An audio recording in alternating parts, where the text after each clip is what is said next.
전능하시며 우리와 함께 하시는 사랑의 하나님, 오늘도 우리에게 복된 새날을 허락하신 주님께 감사드립니다.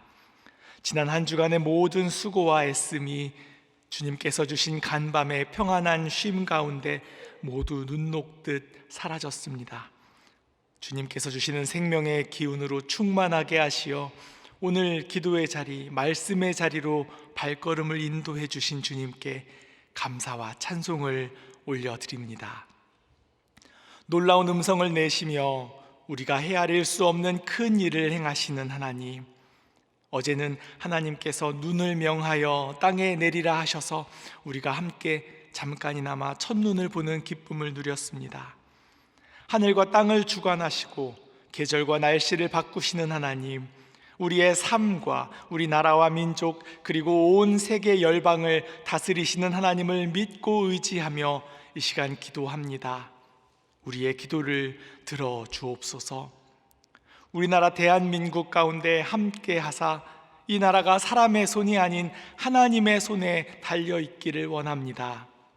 정치, 경제 지도자들을 겸손히 낮추시어 자신들을 세우셔서 이 나라를 다스리도록 하셨음을 깨닫게 하시고 하나님을 의지하게 하옵소서.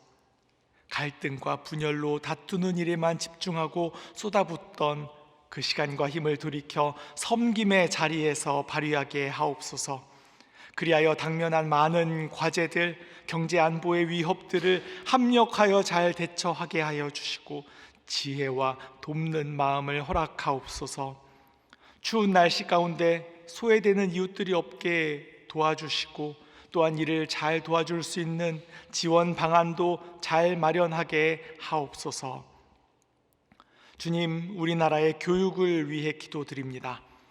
특별히 지난 목요일 대학 수학 능력 시험을 치룬 이 땅의 많은 수험생들을 위해 기도드립니다. 힘든 시험을 치루었지만 앞으로도 진학을 위한 과제들이 많이 남아 있습니다. 진로를 두고 고민하는 학생들이 받아드는 성적표에 따라 미래를 결정해야 하는 형편입니다. 그러나 주님, 우리 학생들에게 자신감과 지혜를 주소서. 성적으로 스스로를 점수 매기지 않게 하시고 자신이 좋아하고 행복하게 나아갈 수 있는 길을 잘 판단하고 선택하여 나아가게 하옵소서. 우리나라의 입시 제도와 교육 과정도 주님께서 주관하사 우리의 아이들이 행복하게 자라날 수 있는 환경을 만들어가게 하옵소서. 평화의 주님, 팔레스타인 땅을 위해 기도합니다. 전쟁을 속히 그치게 하소서. 오랫동안 그 땅에서 자행되어 온 무자비한 살상, 증오와 갈등은 어느 누구도 감히 풀 수 없을 만큼 골물대로 골맞습니다. 때때로 이처럼 터질 때마다 큰 상처가 더욱 깊어져만 가고 있는 것입니다. 주님, 도와주옵소서. 화해와 평화를 내려 주시옵소서. 이스라엘의 하마스 소탕 작전이 길어지면서 가자 지구의 일반 주민들이 기아 위기에 내몰렸다고 합니다. 자그마치 220만 명이나 되는 많은 사람들이 굶고 있는 중에 외부의 물품 조달마저 어려운 상황 가운데 있습니다. 날씨도 많이 추워지고 있다라고 합니다. 주님, 먼저 도움의 손길이 곳곳마다 닿을 수 있도록 길을 열어 주옵소서. 이 어려운 때에 굶어 죽는 이마저 발생하는 일이 없도록 도와주옵소서. 소망의 주님, 주님께서 사랑하시는 우리 소망교회를 위해 기도합니다. 내일 주일을 추수감사주일로 맞이하게 하시는 주님께 감사드립니다. 모든 소망의 성도들이 한 해 동안 주님께서 베풀어 주신 많은 은혜를 하나하나 떠올리며 주님의 전으로 나오게 하옵소서. 감사의 제목들을 다시금 마음에 새기는 은혜의 시간 되게 하옵소서. 범사에 감사하기를 원합니다. 감사로 영광 돌리기를 원합니다. 잊었던 감사를 발견하며 감사하게 하시고, 그래도 감사하고 그럼에도 불구하고 감사하게 하옵소서. 그리 아니하실지라도 감사하는 우리가 되게 하옵소서. 주님, 내일은 특별히 유아 세례식이 있습니다. 하늘이 열리는 은혜가 있기를 원합니다. 주님께서 우리에게 주신 귀한 생명들이 건강하게 태어나 내일 각 예배마다 모든 성도들의 축복 속에 세례를 받습니다. 복된 은혜의 예식이 되게 하옵소서.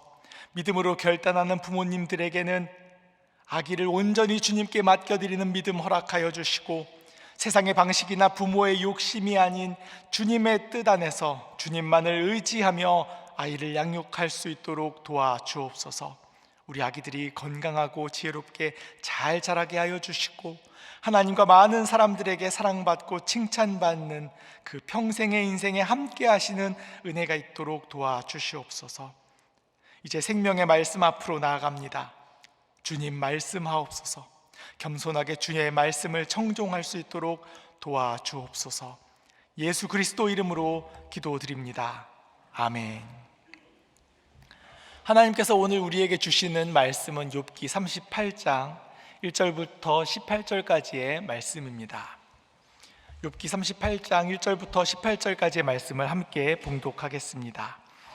그때에 여호와께서 폭풍우 가운데에서 욥에게 말씀하여 이르시되, 무지한 말로 생각을 어둡게 하는 자가 누구냐? 너는 대장부처럼 허리를 묶고 내가 네게 묻는 것을 대답할지니라. 내가 땅에 기초를 놓을 때에 내가 어디 있었느냐? 내가 깨달아 알았거든 말할지니라. 누가 그것의 도량법을 정하였는지, 누가 그 줄을 그것의 위에 띄었는지 내가 아느냐? 그것의 주추는 무엇 위에 세웠으며 그 모퉁이 돌을 누가 놓았느냐? 그때의 새벽별들이 기뻐 노래하며 하나님의 아들들이 다 기뻐 소리를 질렀느니라. 바다가 그 모태에서 터져 나올 때에 문으로 그것을 가둔 자가 누구냐? 그때 내가 구름으로 그 옷을 만들고 흑암으로 그 강보를 만들고 한계를 정하여 문빗장을 지르고 이르기를, 내가 여기까지 오고 더 넘어가지 못하리니 내 높은 파도가 여기서 그칠지니라 하였노라. 내가 너의 날에 아침에게 명령하였느냐? 새벽에게 그 자리를 일러 주었느냐? 그것으로 땅 끝을 붙잡고 악한 자들을 그 땅에서 떨쳐버린 일이 있었느냐? 땅이 변하여 지늘개에 인친 것 같이 되었고 그들은 옷같이 나타나되 악인에게는 그 빛이 차단되고 그들의 높이 든 팔이 꺾이느니라. 내가 바다의 샘에 들어갔었느냐? 깊은 물 밑으로 걸어 다녀 보았느냐? 사망의 문이 내게 나타났느냐? 사망의 그늘진 문을 내가 보았느냐? 땅의 너비를 내가 측량할 수 있느냐? 내가 그 모든 것들을 다 알거든 말할지니라. 아멘. 오늘 본문을 살펴보기에 앞서서 먼저 살펴볼 것이 있습니다. 욥은 자신이 당한 고난으로 친구들과 긴 논쟁을 하였었는데 31장에서는 자신의 무죄함을 주장하면서 하나님께 자신을 판결해 달라고 요구하게 됩니다. 31장 5절 6절의 말씀을 제가 세 번역으로 읽어드리겠습니다. 나는 맹세할 수 있다. 여태까지 나는 악한 일을 하지 않았다. 다른 사람을 속이려고도 하지 않았다. 하나님이 내 정직함을 공평한 저울로 달아보신다면 내게 흠이 없음을 아실 것이다. 이렇게 자신의 행위를 하나님의 저울 위에 올려달라는 말입니다. 또 31장 35절부터 37절까지의 말씀입니다. 내가 한 이 변명을 들어줄 사람이 없을까? 맹세코 나는 사실대로만 말하였다. 이제는 전능하신 분께서 말씀하시는 대답을 듣고 싶다. 내 원수가 나를 고발하면서 뭐라고 말하였지? 내가 저지른 죄가를 기록한 소송장이라도 있어서 내가 읽어볼 수만 있다면 나는 그것을 자랑스럽게 어깨에 메고 다니고 그것을 왕관처럼 머리에 얹고 다니겠다. 나는 내가 한 모든 일을 그분께 낱낱이 말씀드리고 나서 그분 앞에 떳떳이 서겠다. 이제 이렇게 욥이 하나님께 요구하고 있습니다. 그렇다면 이제는 하나님께서 나타나셔서 욥을 판결하셔야 되는 것을 기대할 수 있는데, 아직 하나님의 말씀이 있기 전에 또 한 사람이 등장하게 됩니다. 그가 바로 엘리후였습니다. 그래서 우리는 앞에서 욥기 32장부터 37장까지 욥의 세 친구들 외에 나타난 새로운 사람 엘리후의 말을 함께 살펴보았습니다. 그래서 순서상으로 보면 다음과 같습니다. 친구들 앞에서 자신을 호소했던 욥이 이제는 하나님 앞에 자신의 무죄함을 확인받고 싶어 합니다. 그런 욥에게 하나님이 나타나시기 전에 먼저 한 사람이 등장하였고 하나님을 대변하는 역할을 하는 것입니다. 하나님을 찾고 있는 욥에게 이 엘리후는 자신이 하나님을 대변하고 있는 것입니다. 하나님의 입장에 서서 욥에게 말씀하고 있습니다. 욥기 33장 12절부터 14절까지의 말씀을 제가 세 번역으로 읽어드리겠습니다. 그러나 내가 욥 어른께 감히 말합니다. 어른은 잘못하셨습니다. 하나님은 어떤 사람보다도 크십니다. 그런데 어찌하여 어른께서는 하나님께 불평을 하면서 대드시는 겁니까? 어른께서 하시는 모든 불평에 일일이 대답을 하지 않으신다고 해서 하나님께 원망을 할 수 있습니까? 사실은 하나님이 말씀을 하시고 또 하신다고 하더라도 사람이 그 말씀에 주의를 기울이지 못할 뿐입니다. 엘리후는 이처럼 하나님에 대해서 하나님께 나아가고 있는 욥을 나무랍니다. 엘리후에 의하면 하나님은 이미 말씀을 하셨다라는 겁니다. 하나님은 그 말씀으로 사람의 죄악을 막아주시고 또한 환상이나 음성으로 경고하셔서 그 교만과 악한 행실을 버려 멸망으로 나아가지 않도록 도와주신다라는 말입니다. 또한 엘리후는 하나님에 대해서 또 여러 가지로 말을 하였었습니다. 죄를 지었으나 회개하는 사람은 하나님이 자비를 베푸시어 그 영혼을 구덩이에서 이끌어 주셨다라고 하였습니다. 그렇다면 그 하나님 앞에서 과연 욥이 자신의 정당함을 주장할 수 있겠습니까? 혹시나 욥이 무죄하다라고 하더라도 그것은 욥이 잘해서 무죄한 게 아니라 하나님이 욥이 죄를 짓지 못하도록 막아주셨기 때문이다라는 말이 되는 것입니다. 그리고 하나님이 욥이 당했던 그 심판을 돌이키지 않으시는 까닭은 아직 욥이 회개하지 않았다라는 그러한 뜻도 되겠습니다. 그래서 욥은 지금 하나님 앞에서 아무 말도 할 수 없으니 잠잠하라 하고 엘리후가 말한 것입니다. 또한 엘리후는 하나님께서는 정의로우신 하나님이시며 사람이 행한 악한 일에 대해서는 그대로 갚으시는 분이다라고 말했습니다. 온 세상을 다스리시는 분이시고 생명을 거두시면 모든 육체는 흙으로 돌아갈 수밖에 없다라고 말했습니다. 그래서 욥기 35장 13절의 말씀을 이번에는 제가 공동번역 개정판으로 읽어드리겠습니다. 하나님께서 듣지 못하신다는 것은 허튼 소리, 전능하신 분께서 보지 못하신다는 것은 거짓말이요. 우리 전능하신 하나님께서 알지 못하는 의로움이 없고 모르시는 악함이 없다라는 말입니다.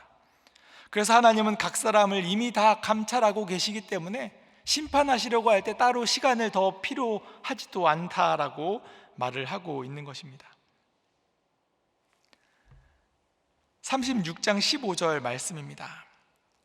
그러나 사람이 받는 고통은 하나님이 사람을 가르치시는 기회이기도 합니다. 사람이 고통을 받을 때에 하나님은 그 사람의 귀를 열어서 경고를 듣게 하십니다. 36장 26절입니다. 그렇습니다. 하나님은 위대하셔서 우리의 지식으로는 그분을 알 수 없고 그분의 횟수가 얼마인지도 감히 헤아려 알 길이 없습니다. 그래서 욥은 지금 고통을 당하고 있는 그 욥은 하나님이 자신에게 하시는 그 경고의 말씀을 들어야 한다라고 말하고 있고, 지금 당신이 욥이 뭔가 하나님에 대해서 말을 하고자 하더라도 하나님을 다 이루 헤아려 알 수 없다라고 엘리후는 말한 것입니다. 하나님께 자신을 판단해 달라고 요구할 수가 없는 겁니다. 이미 하나님은 다 알고 계시고 그에 합당하게 벌을 내리시거나 또 상을 베풀어 주신다, 그러한 말이 되는 것입니다. 욥기 37장 23절 24절의 말씀에서 공동번역 개정판으로 제가 한 번 더 읽어드리겠습니다. 우리 인간이 어찌 이 전능하신 분께 이르겠소? 못할 일 없으시며 공평무사하신 그분이 어찌 억울한 일을 하시겠소? 인간이 어찌 그를 두려워하지 않을 수 있겠소? 스스로 지혜로운 채 하는 자를 안중에도 두지 않으시는 그분을. 이렇게 37장까지 마무리가 되는 것입니다. 이미 앞에서 여러 목사님들을 통해서 우리가 잘 들어서 알고 있는 내용이긴 하지만 전체적인 맥락을 다시 살펴보기 위해서 간단하게 말씀을 드렸습니다. 욥은 자신의 억울함을 호소하며 하나님께 직접 답을 구하고 있습니다. 그리고 엘리후는 하나님을 대신하여 욥에게 답을 주었습니다. 그런 상황 가운데 드디어 하나님이 나타나신 것입니다. 욥기 전체의 내용으로 보자면 1장과 2장에서 하나님이 등장하셨습니다. 그리고 그간 욥에게 일어났던 그 고난의 이유에 대해서는 어떠한 하나님의 답이나 위로가 하나도 없다가, 또 시간상으로는 얼마 지나지 않았을 수도 있긴 하지만 그럼에도 불구하고 많은 대화가 오고 간 이후에 이렇게 한참이 지나 38장에 이르러서야 하나님께서 극적으로 등장하신 것입니다. 우리 38장 1절 말씀을 함께 읽어보겠습니다. 그때 여호와께서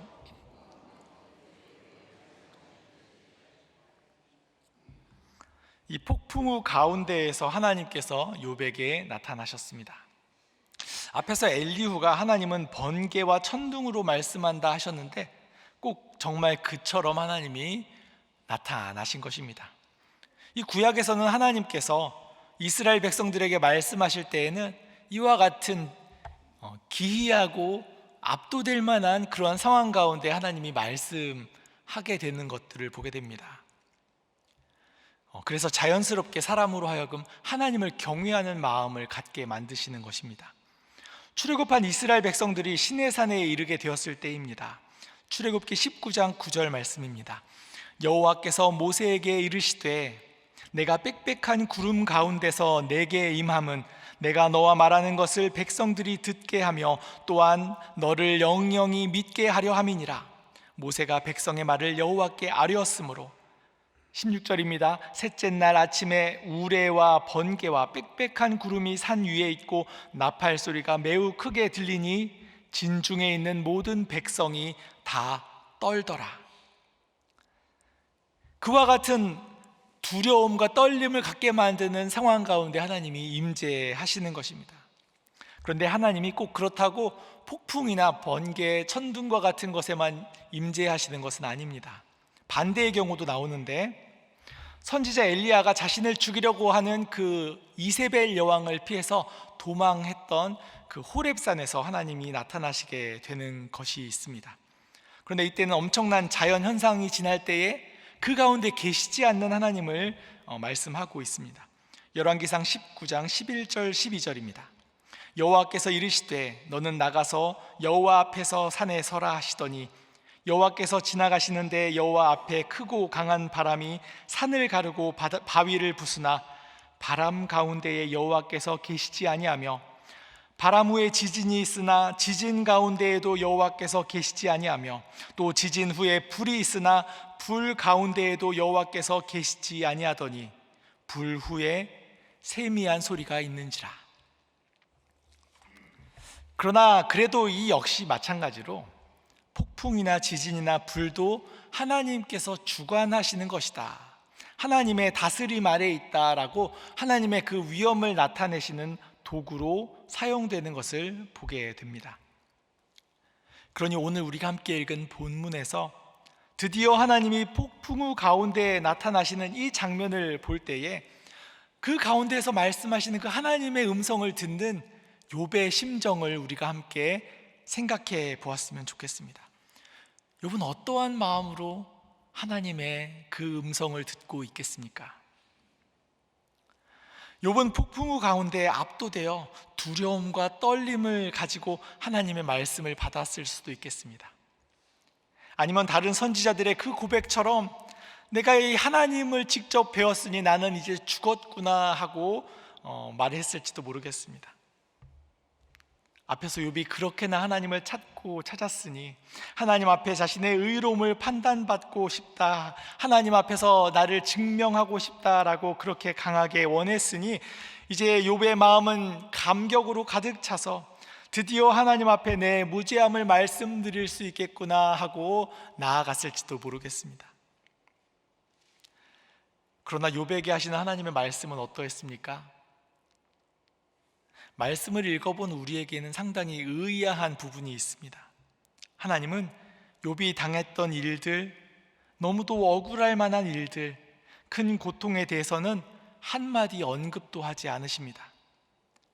앞에서 욥이 친구들로부터 받았던 그 매서운 말들, 욥의 죄를 나무라며 정죄하는 그 친구들에 대해서도 하나님은 아무 말씀하지 않으십니다. 2절 3절 말씀을 함께 읽겠습니다. 무지한 말로 생각을 어둡게 하는 자가 누구냐?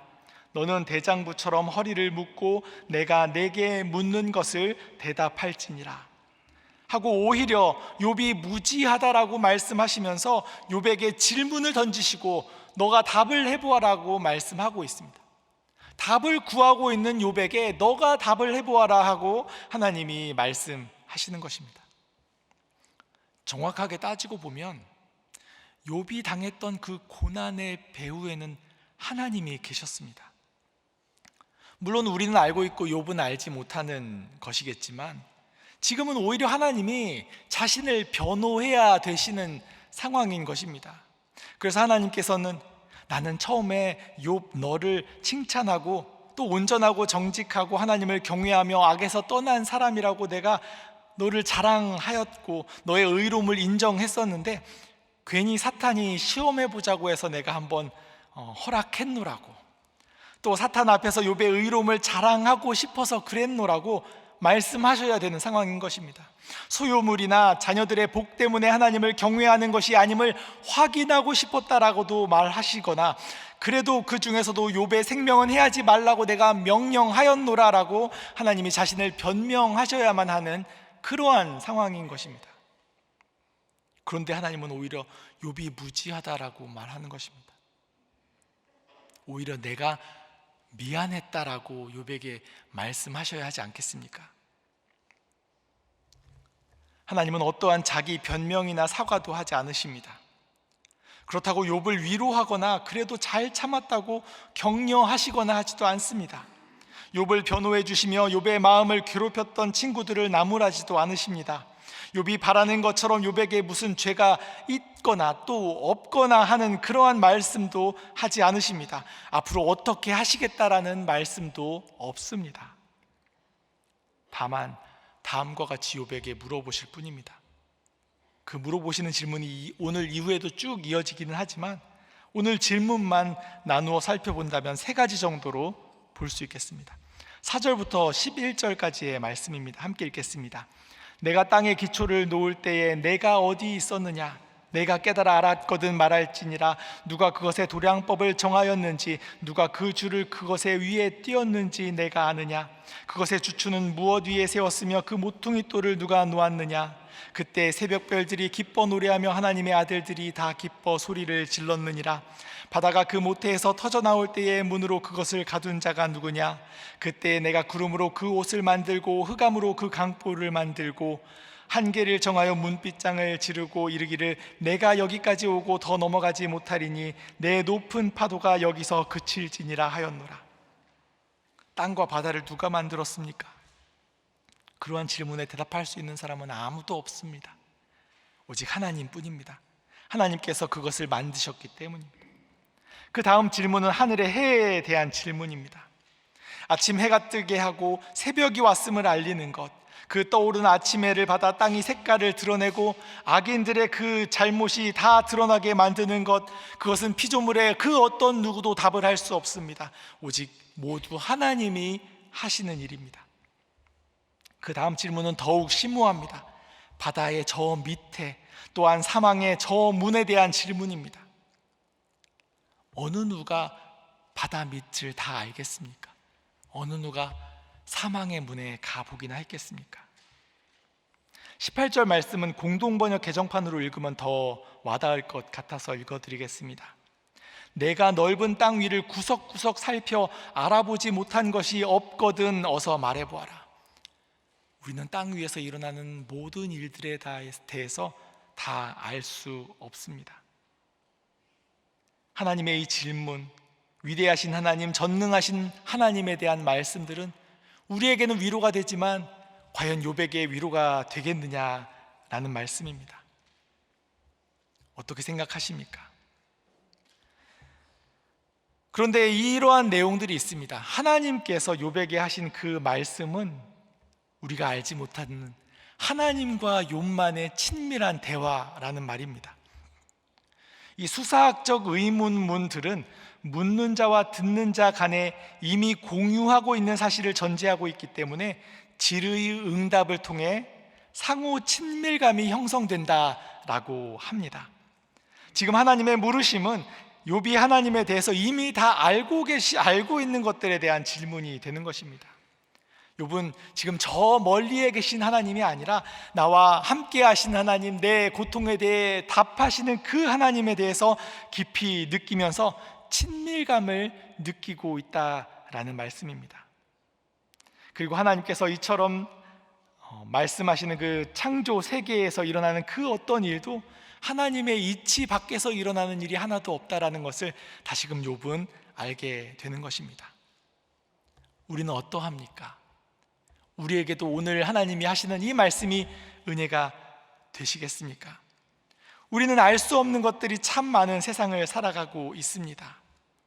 모른다 해야 되겠지만 그럼에도 불구하고 우리는 지금 당하는 이 고난도 모르고 또 반대로 복을 받고 있다라고 한다면 그 받는 복의 이유도 다 모른다 하지만 이 모든 일을 하나님이 다 알고 계시고 이 모든 일이 다 하나님의 손 위에서 주관되고 있다라고 한다면 그것이 우리에게 위로가 되고 소망이 되겠습니까?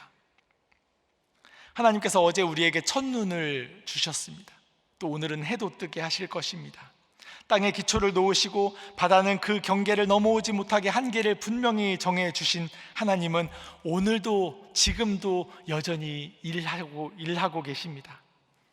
하나님은 악인의 악은 드러내시고 하나님을 믿고 경외하는 사람들에게는 의로운 해를 비추어 주십니다. 답을 구하는 우리에게 답을 주시는 하나님이신 것입니다. 폭풍우 가운데 나타나신 그 하나님을 보시기 바랍니다. 폭풍우 가운데 나타나신 하나님은 우리에게 하나님의 위대하심을 보여주시고 하나님이 우리와 함께하고 계시며 하나님이 지금도 우리 가운데 일하고 계심을 우리에게 보여주십니다.